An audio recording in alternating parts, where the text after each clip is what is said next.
नमस्कार दोस्तों। आज जो हम अध्याय करने जा रहे हैं उसका नाम है परमाणु एवं अणु। आज हम इसका दूसरा भाग करेंगे। तो चलिए शुरुआत करते हैं ये समझते हुए कि आखिर इस वीडियो में हम जानने क्या क्या वाले हैं। तो सबसे पहले हम बात करेंगे रासायनिक संयोजन के नियम की, उसके बाद हम बात करेंगे डाल्टन के परमाणु सिद्धांत की और अंत में हम जानेंगे परमाणु द्रव्यमान क्या होता है। तो चलिए शुरुआत करते हैं ये याद करते हुए कि आखिरी वीडियो में हमने क्या जाना था। आखिरी वीडियो में हमने जाना था कि आखिर रासायनिक प्रतिक्रियाएं कैसे होती हैं। हमने इसमें जाना था कि किस तरह एक से ज्यादा तरह के परमाणु आपस में रासायनिक अभिक्रिया करके एक नया अणु बनाते हैं या एक नया तत्व बनाते हैं। तो यहाँ पर हम ये जानने वाले हैं कि जब ऐसा होता है उस समय कौन कौन से नियम हैं जो वहां पर फॉलो होते हैं। तो सबसे पहला नियम जो है वो है द्रव्यमान संरक्षण का नियम। इसका मतलब क्या है? द्रव्यमान संरक्षण का नियम कहता है कि किसी रासायनिक अभिक्रिया में द्रव्यमान का ना तो सृजन किया जा सकता है और ना ही विनाश किया जा सकता है। अब यहाँ पर एक बात फ्यूचर के लिए याद रख लीजिए, जब भी संरक्षण का नियम आएगा तो वहां पर यही होगा कि जिसकी भी बात की जा रही होगी उसका ना तो नाश होगा ना ही उसका सृजन किया जा सकता है। उदाहरण के लिए अगर हम एनर्जी के संरक्षण का नियम बोलें तो वहां पर यही होता है कि एनर्जी का ना तो सृजन हो सकता है ना ही विनाश। तो चलिए अब जानते हैं किस तरीके से द्रव्यमान संरक्षित रहता है। मान लीजिए एक तत्व है या फिर एक परमाणु है ए, वो अभिक्रिया करता है दूसरे परमाणु के साथ जो कि है बी और एक तत्व बनाता है तीसरा जो कि है सी। तो यहाँ पर बाईं तरफ जितनी भी चीजें लिखी गई हैं उन्हें कहा जाता है अभिकारक, क्योंकि ये अभिक्रिया करने वाले हैं और इनकी अभिक्रिया करने के बाद एक उत्पाद बनता है। तो इसीलिए जो दाईं तरफ चीज लिखी गई है उसे हम उत्पाद कहते हैं।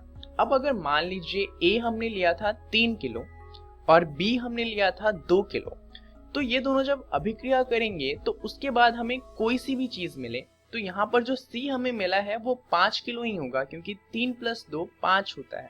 तो यहाँ पर जो दोनों का द्रव्यमान है 3 + 2 वो 5 है। अगर हमें उत्पाद 5 से कम या ज्यादा मिलता है इसका क्या मतलब होगा कि या तो उत्पाद बढ़ गया है या फिर कुछ उत्पाद का विनाश हो गया है। परंतु द्रव्यमान के संरक्षण के नियम के अनुसार कभी भी कोई अभिक्रिया में जो उत्पाद है वो उतना ही होगा जितना कि अभिकारक के टोटल द्रव्यमान का सम होगा।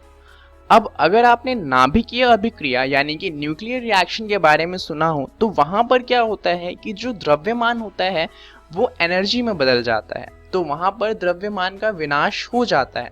परंतु नाभिकीय अभिक्रिया और रासायनिक अभिक्रिया में अंतर होता है और इसीलिए जितनी भी रासायनिक क्रियाएं होती हैं उनमें द्रव्यमान का संरक्षण का नियम जो होता है वो फॉलो होता है। और यहाँ पर क्या होगा, यहाँ पर अभिकारक का द्रव्यमान और उत्पाद का द्रव्यमान हमेशा बराबर होगा। तो ये हमारा रासायनिक संयोजन का पहला नियम था। चलिए जानते हैं दूसरा नियम कौन सा है। तो दूसरा नियम है स्थिर अनुपात का नियम। इसके अनुसार किसी भी यौगिक में तत्व सदैव एक निश्चित द्रव्यमानों के अनुपात में विद्यमान होते हैं। उदाहरण के लिए अगर हम बात करें जल के अणु की तो इसमें क्या होता है, 2 हाइड्रोजन के अणु होते हैं और 1 ऑक्सीजन का होता है। तो यानी कि इसमें हमेशा 2 हाइड्रोजन के अणु होंगे और 1 ऑक्सीजन का। अब आप जरूर सोच रहे होंगे कि इसका अनुपात हो जाएगा 2:1, परंतु ऐसा नहीं है, क्योंकि यहाँ पर हम बात कर रहे हैं द्रव्यमानों के अनुपात की।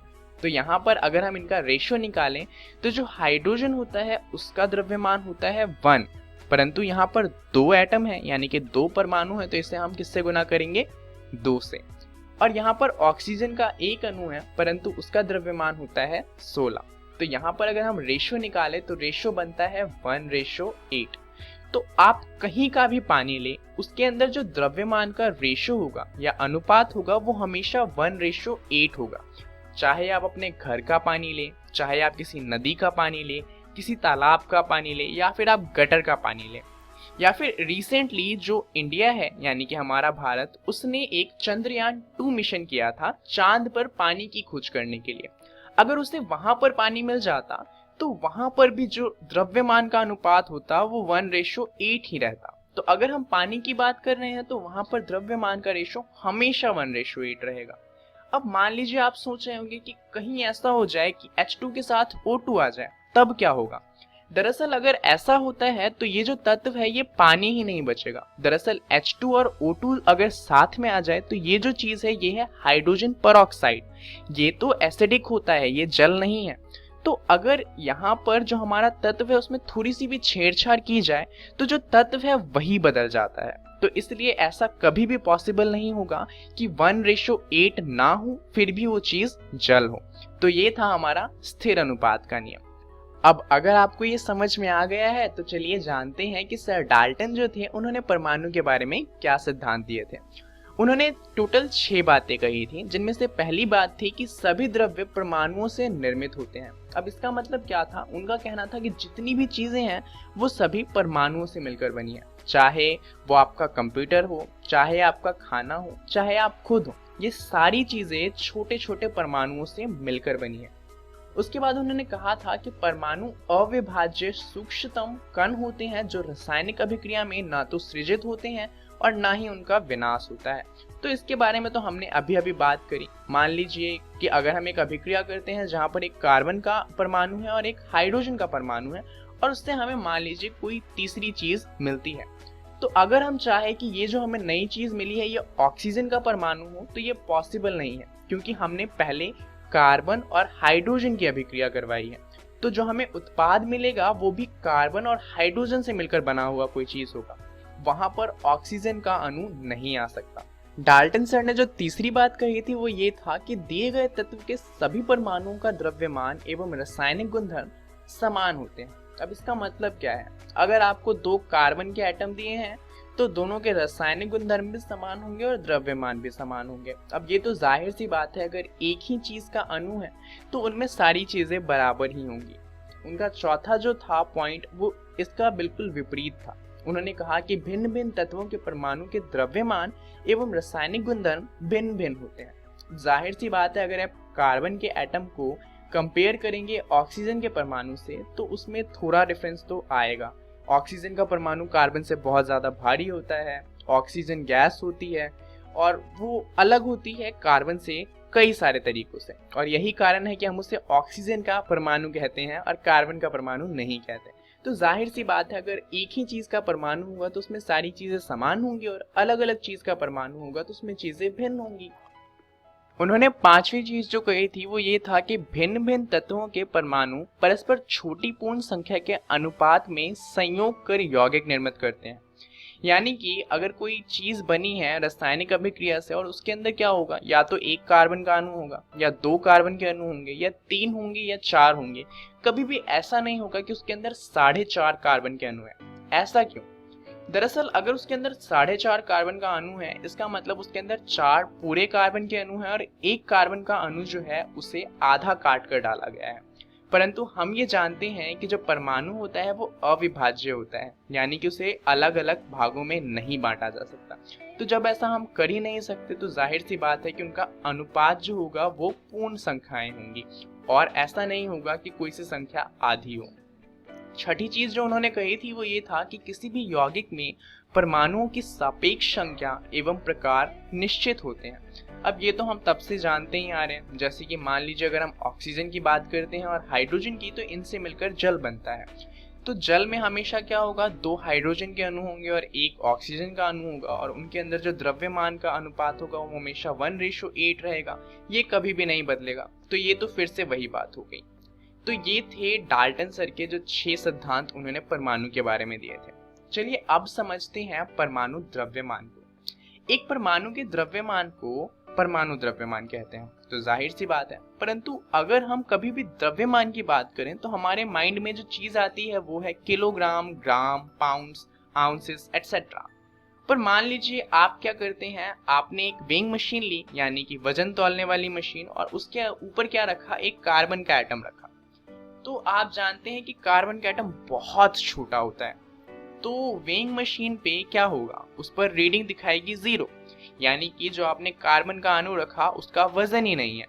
परंतु ऐसा तो होता नहीं है, उसका कुछ तो वजन होता होगा, तभी तो जब बहुत बड़ी बड़ी कार्बन की कोई चीज बनी होती है तो उसका बहुत ज्यादा वजन होता है। तो आखिर हम कैसे नापेंगे किसी एक कार्बन के अणु के वजन को? तो इस समय हमारे पास जो प्रॉब्लम आई उसे सॉल्व करने के लिए हम ये कर सकते हैं कि हम एक नई इकाई बनाएं। तो परमाणु द्रव्यमान को नापने के लिए जो नई इकाई बनाई गई उसे कहा गया एकीकृत परमाणु संहित मात्रक, जिसे हम इंग्लिश में यूनिफाइड एटॉमिक मास यूनिट कहते हैं। एक AMU बराबर होता है 1.67 इंटू 10⁻⁻27 किलोग्राम्स के। 10⁻⁻27 ये बहुत छोटी यूनिट है। यहाँ पर जो AMU लिखा है इसको और छोटा करके आप सिर्फ U भी लिख सकते हैं। परंतु सबसे बड़ी बात यह है कि आखिर हमें पता कैसे चला कि एक AMU का वजन कितना होगा। दरअसल इसके पीछे बहुत सारे साइंटिस्ट ने बहुत मेहनत करी। दरअसल सबसे पहले साइंटिस्ट ने क्या सोचा कि हम क्या करेंगे, सबसे हल्का जो एटम है यानी कि हाइड्रोजन का जो एटम है उसका जितना भी वजन होगा उसको मान लेंगे कि वो एक AMU है, और फिर उसी की मदद से बाकी सारे एटम का वजन पता करेंगे। तो इसका मतलब क्या था, मान लीजिए एक हाइड्रोजन का एटम X है, तो हम क्या करेंगे, अगली बार जब हीलियम का वजन पता करने जाएंगे तो हम क्या करेंगे, हीलियम को हाइड्रोजन से कंपेयर करेंगे, और जितने हाइड्रोजन होंगे उसके अंदर उससे हम पता कर सकते हैं कि हीलियम का वजन कितना है।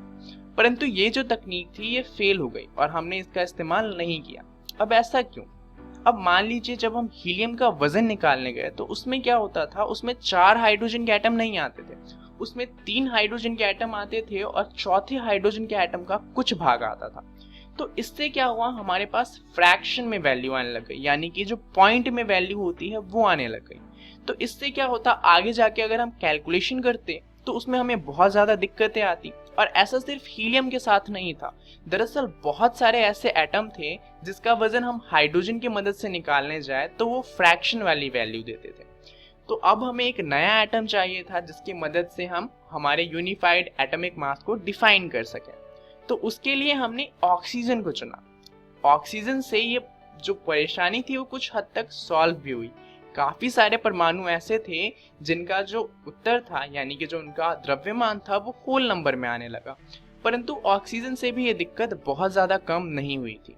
और फाइनली हमें मिला कार्बन 12 यानी कि कार्बन का एक आइसोटोप जिसकी मदद से हम AMU को डिफाइन करते हैं। अब ये कार्बन 12 क्या है और इसकी मदद से हम किस तरीके से परमाणु द्रव्यमान को डिफाइन करते हैं, इसके बारे में आप घर से जरूर पढ़िएगा। अगली वीडियो में हम कंटिन्यू करेंगे इस टॉपिक को, पर तब तक के लिए चलिए देखते हैं इस वीडियो में हमने क्या क्या सीखा। सबसे पहले हमने जाना रासायनिक संयोजन के नियम के बारे में, और फिर हमने जाना डाल्टन के परमाणु सिद्धांत को, और अंत में हमने जाना परमाणु द्रव्यमान को। अगली वीडियो में हम परमाणु द्रव्यमान के बारे में कुछ और जानेंगे कि किस तरीके से हम कार्बन 12 की मदद से एक AMU को डिफाइन कर पाए, और उसके बाद हम जानेंगे अणु के बारे में। इस वीडियो के लिए इतना ही, धन्यवाद।